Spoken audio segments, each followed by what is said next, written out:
un saludo fraternal a todos los santos en cualquier lugar donde se encuentren, esperando que este mensaje sea de bendición para cada uno de ustedes. El tema que vamos a tratar en esta mañana o en esta tarde ya, es supremamente importante. Se trata de la sal y la luz. Cómo ser la sal y cómo ser la luz de la tierra en estos momentos cruciales que estamos viviendo. Para ello vamos a leer unas escrituras. Les pido que me acompañen en algunas escrituras allí en su casa, en Mateo capítulo 5, versos 13 al 14.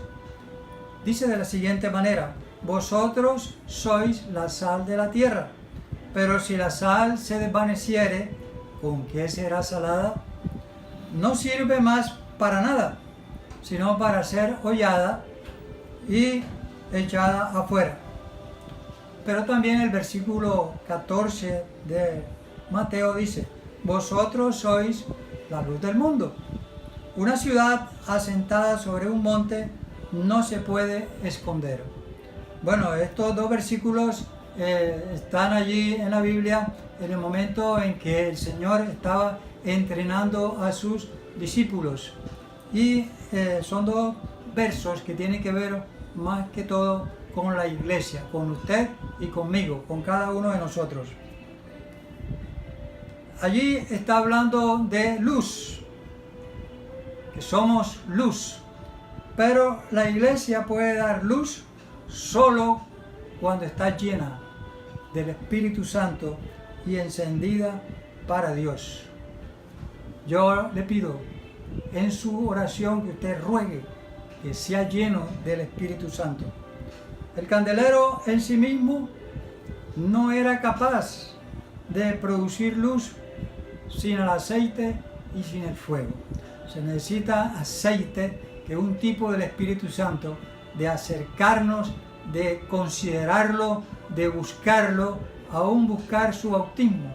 Y también el candelero no podía alumbrar si no se disponía de un fuego previo. Esto nos habla que necesitamos el bautismo. Como dice Lucas 3:16 al final, dice: Él os bautizará en Espíritu Santo y fuego.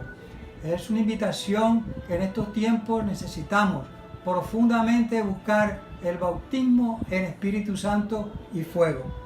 Bueno, pero continuemos, porque esta situación que estamos viviendo hoy nos llama a recobrar aún la familia. ¿Por qué? Los cristianos somos la sal de la tierra, pero también somos el único factor, mire bien, el único factor que hace que la tierra sea aceptable para Él. Imagínense eso.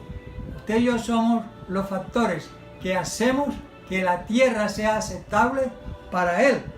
Somos el único freno que retiene, oiga bien, retiene su juicio final y su ira sobre un mundo que rechaza a Cristo. Imagínense la importancia que el Señor le está dando a la iglesia como el freno. Usted se constituye también en ese freno.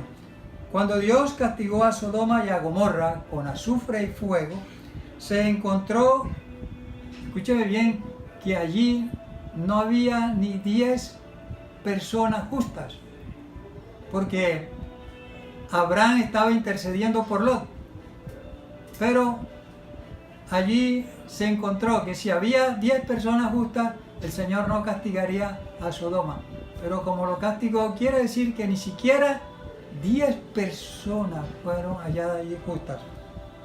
Pero mire algo también: Abraham y Lot salieron hacia la tierra prometida, pero hubo un momento en que ellos tuvieron que apartarse.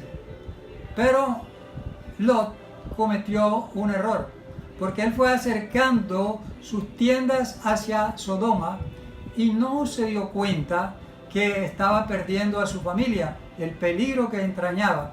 Y lógicamente el tiempo probó que él perdió su hogar, perdió su familia, se perdió su esposa, se perdieron sus yernos, etc. ¿Por qué? Porque no percibió que Abraham tenía la visión y que a él alejarse de aquel que tenía la visión, su vida familiar estaba peligrando. De igual manera, hoy la familia peligra mucho que los hogares se desintegren. ¿Por qué? Porque aún los hijos se están introduciendo en un mundo peligroso y muchas veces se tiene el riesgo de perderlos y perder el hogar. ¿Por qué? Porque hay un distanciamiento del Señor, hay una desobediencia a su palabra y no hay un vivir ajustado al Evangelio, un vivir que realmente expresemos que somos luz, que somos sal para esta tierra. Entonces, nosotros, los matrimonios, usted con su pareja, con su familia, usted ha sido llamado para servir en pareja al Señor. Pero para servir en pareja al Señor se necesita una vida de altar, se necesita una vida consagrada al Señor, se necesita estar permanentemente en su presencia y se necesita estar introduciendo a los hijos los valores espirituales cada día. O sea, es un asunto de cuidar el hogar, cuidar la familia. Y creo que estos tiempos actuales nos llaman a recobrar la familia, nos llaman a cuidar a los hijos y a dedicarles el tiempo necesario.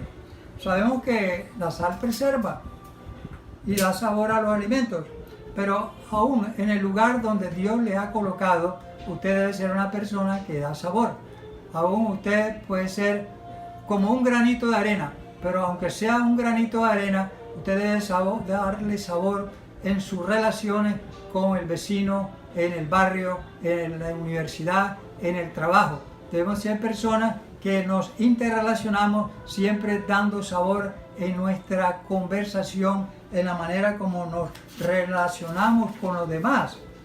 Las personas deben captar que las estamos rodeando de cuidados, las estamos rodeando de calor humano, les estamos ministrando Cristo, que sientan que los que están recibiendo son palabras de personas que tienen un buen testimonio y de personas que son comprensivos, misericordiosos y que saben ponerse en el zapato de los demás.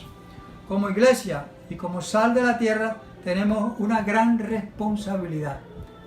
Jesús dio esa responsabilidad a la iglesia. Nosotros, Dios nos ha conferido el poder de aún alterar las circunstancias que se viven actualmente. La iglesia es la llamada a realmente realizar cambios estructurales aún a la sociedad, en los gobiernos, en la comunidad.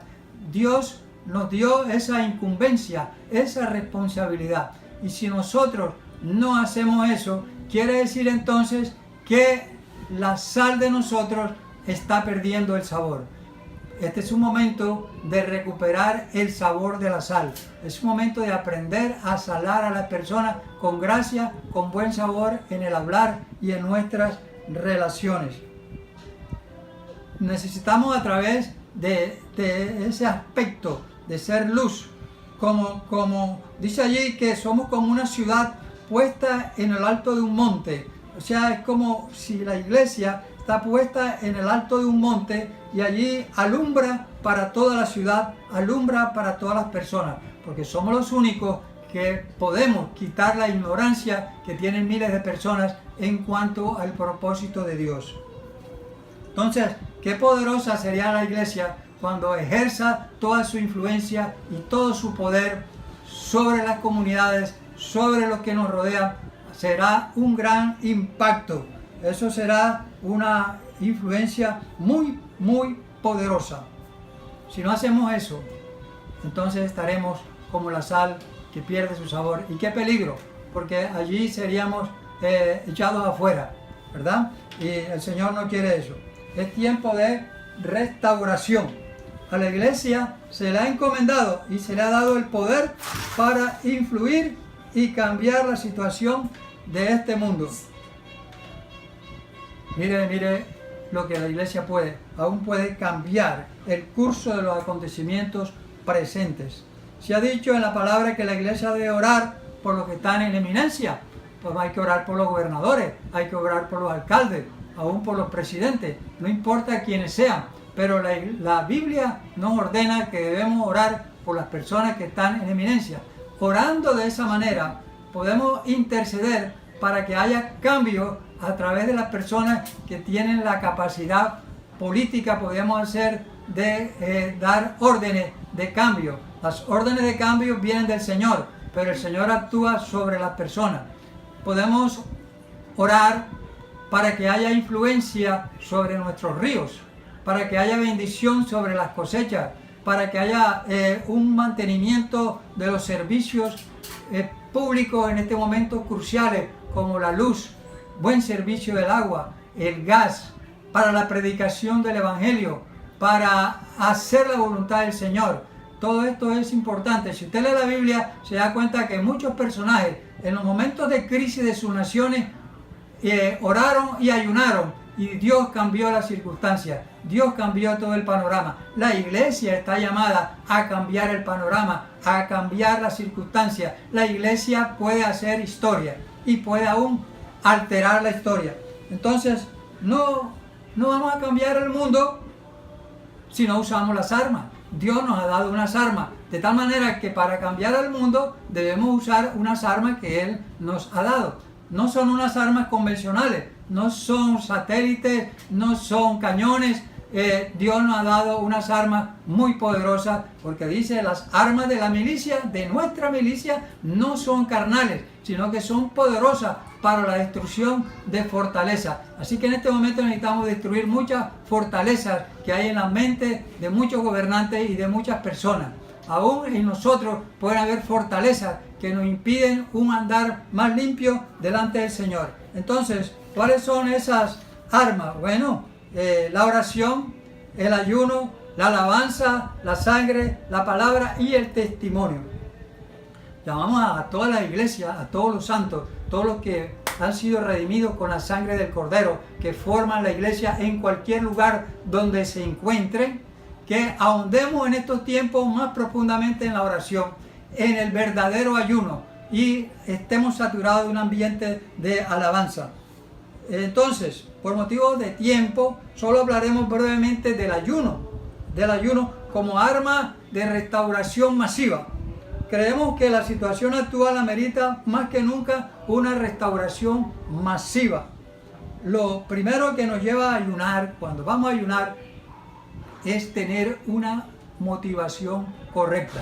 Una motivación correcta. Si nosotros examinamos el capítulo 58 de Isaías, los primeros 4 versículos nos hablan de una motivación incorrecta. Y en esa motivación incorrecta Dios no responde y no hay ninguna bendición. Pero en los versículos del 6 al 12 encontramos la motivación correcta. Yo les invito a que en sus casas puedan leer estos versículos con mucha oración, ¿Cómo se siente usted? Dios le considera a usted importante, Dios le considera a usted vital. Dígale a su esposo, dígale a su esposa en este momento: tú eres vital, tú eres importante para Dios. Hijo mío, tú eres importante para Dios. Todos en la familia creyentes somos importantes y somos vitales, más ahora en estos tiempos que estamos viviendo. Entonces, nosotros podemos ver que hay una manera de que seamos sal, hay una manera de que seamos esa sal que dice la palabra, que seamos esa luz que dice la palabra. Pero ¿cómo? Ejercitando las armas que el Señor nos ha dado, volviéndonos más al Señor, estando más en su presencia, ofreciéndonos como sacrificio vivo, agradable y santo, que es nuestro verdadero servicio racional. Pero podemos también ver unos ejemplos de personajes que prácticamente influyeron para que sus países, sus circunstancias fueran escuchadas y cambiadas por el poder de Dios. Por ejemplo, Daniel era un joven, pero era un joven totalmente consagrado al Señor. Y esa consagración con el tiempo lo llevó a ser también un estudioso de las Escrituras. Tenemos que volver a ir a las Escrituras para tener contenido también de la voluntad del Señor. Por ejemplo, Daniel 9:9 nos dice lo siguiente, en el 9, del 2 al 4, que en el año primero de su reinado, yo, Daniel, Miré atentamente en los libros el número de los años de que habló Jehová al profeta Jeremías, que habían de cumplirse las desolaciones de Jerusalén en 70 años. Eso duraba 70 años, esos 70 años ya estaban transcurriendo, pero Daniel no se quedó con los brazos cruzados, ya qué maravilloso, ya esto se están acabando los 70 años. No, él formó parte del asunto, él intervino, él sintió que él tenía que intervenir. Y por eso dice el otro versículo, y volví mi rostro a Dios el Señor, buscándole en oración y ruego. Es una hora de buscar profundamente al Señor en oración y ruego y ayuno. También podemos ver a Esdras. Esdras era un maestro, en ese momento ya tenían el permiso para salir hacia Jerusalén, pero tenían que atravesar por todo un territorio de maleantes, de malhechores, de ladrones, y el enemigo estaba acechando. ¿Qué hizo Esdras? Hizo lo que hay que hacer, aún como estamos hoy en día.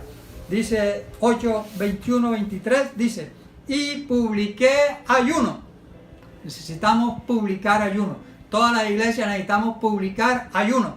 Allí junto al río Ahava, para afligirnos delante de nuestro Dios, para solicitar de Él camino derecho para nosotros y para nuestros niños y para todos nuestros bienes. Es hora de ayunar y solicitar que el Señor nos abra camino para nuestros hijos, para nuestra familia, para nuestro barrio, para nuestro departamento, para nuestra ciudad, para nuestro país. Porque tuve vergüenza de pedir, continuó diciendo él, al rey Tropa. Él no le pidió al rey Tropa, él se refugió en Dios como tenemos que hacerlo nosotros. Y el verso 23 dice, ayunamos pues y pedimos a nuestro Dios sobre esto, y él nos fue propicio. Tengan la seguridad que si vamos al ayuno de esa manera, el ayuno que Dios manda, y a una vida de consagración, Dios también nos va a hacer propicio a las necesidades que tenemos, y la iglesia va a desempeñar su papel preponderante que le toca como el Señor mandó. El versículo 31 dice, y partimos del río Ahava el 12 del mes primero para ir a Jerusalén, y la mano de nuestro Dios estaba sobre nosotros, y nos libró de mano del enemigo y del acechador en el camino. Es hora que hagamos estas oraciones, es hora que ayunemos por estas cosas, para que la mano de Dios esté con nosotros y nos libre de mano del enemigo. Es responsabilidad suya, es responsabilidad mía como iglesia. Y observe que Nehemías también tuvo la misma actitud. Cuando él vio que los muros de Jerusalén habían sido puestos a fuego, gran tristeza le cayó y aún lloró, se dolió mucho.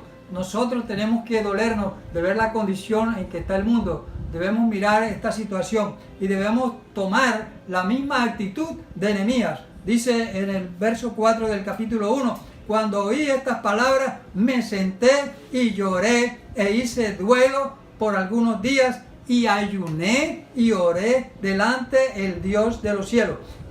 Tenemos que ser conscientes, cada vez que oremos profundamente y ayunemos, estar conscientes que lo estamos haciendo delante del Dios de los cielos. Y para terminar, Joel 1.14 dice, proclamad ayuno. Él mandó 3 veces a proclamar ayuno. ¿Por qué? Porque venía un enemigo muy terrible que estaba invadiendo la tierra. ¿Y qué es lo que está hoy sucediendo? Hay unos enemigos y nosotros no podemos quedarnos cruzados de brazos. Hay que ayunar y orar. Proclamar ayuno. Y dice, convocad a asamblea, congregad a los ancianos y a todos los moradores de la tierra en la casa de Jehová, nuestro Dios, y clamad a Jehová. Es hora de clamar al Señor más intensamente. Eso es Joel 1.14. Y en el capítulo 2, verso 12, de nuevo dice, por eso, pues, ahora, dice Jehová, convertíos a mí con todo vuestro corazón. Es hora de que realmente hagamos una mayor conversión hacia el Señor, para que podamos tener su favor y su respuesta. Dice, convertíos a mí con todo vuestro corazón, con ayuno y lloro y lamento. Y el versículo 15 dice, tocad trompeta en Sión, proclamad ayuno, convocad asamblea. Ahora, amado hermano, todo descansa y depende de nosotros. ¿Qué vamos a hacer? ¿Qué va a hacer usted? ¿Qué voy a hacer yo? Tomar la responsabilidad, juntarnos como iglesias desde nuestras casas y cambiar el presente curso de las circunstancias. ¿Lo hará usted? Dios está esperando que usted y yo lo hagamos. Diga allí a su esposo, nosotros aquí podemos ayudar a cambiar el curso de las circunstancias en ayuno y en oración. Entonces, debemos decretar ayuno y oración. Vamos a ayunar y vamos a orar para que Dios se glorifique.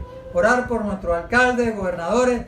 Como dije anteriormente, aún vamos a orar para que Dios tome el control de los ríos, tome el control de las cosechas, tome el control de nuestros servicios públicos de luz, agua, gas y especialmente que nos lleve con mucha compasión a predicar el Evangelio hacia los perdidos.